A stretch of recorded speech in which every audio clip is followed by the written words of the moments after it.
तर आज आपण बघणार आहोत क्रोमोझोम।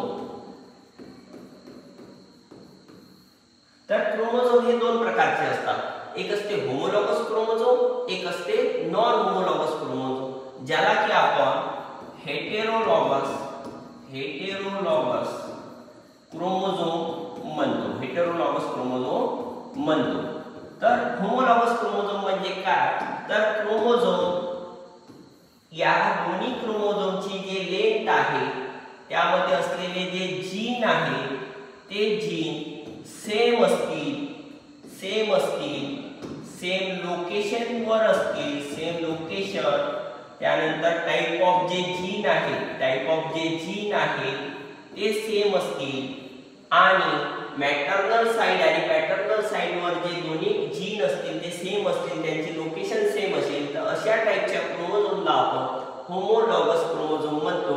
आणि नॉन होमोलॉगस क्रोमोझोम म्हणजे असे क्रोमोझोम ज्या क्रोमोझोमची लेंथ, त्याची साइज हे डिफरंट असते। तर तुम्ही हे दोन क्रोमोझोम बघा, या क्रोमोझोम आणि या क्रोमोझोमची लेंथ तुम्हाला वेगळी दिसत आहे, त्यामध्ये असलेले जे जीन आहे ते जीन सुद्धा तुम्हाला वेगवेगळे दिसत आहे, त्यांचं लोकेशन सुद्धा वेगवेगळं आहे। अशा टाइपच्या जीनला किंवा अशा टाइपच्या क्रोमोझोमला तुम्ही नॉन होमोलॉगस क्रोमोझोम किंवा हेटेरोलॉगस क्रोमोझोम म्हणता।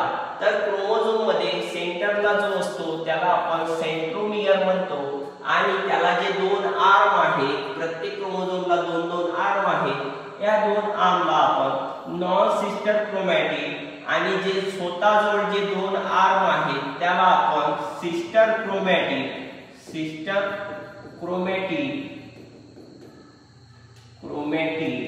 म्हणतो।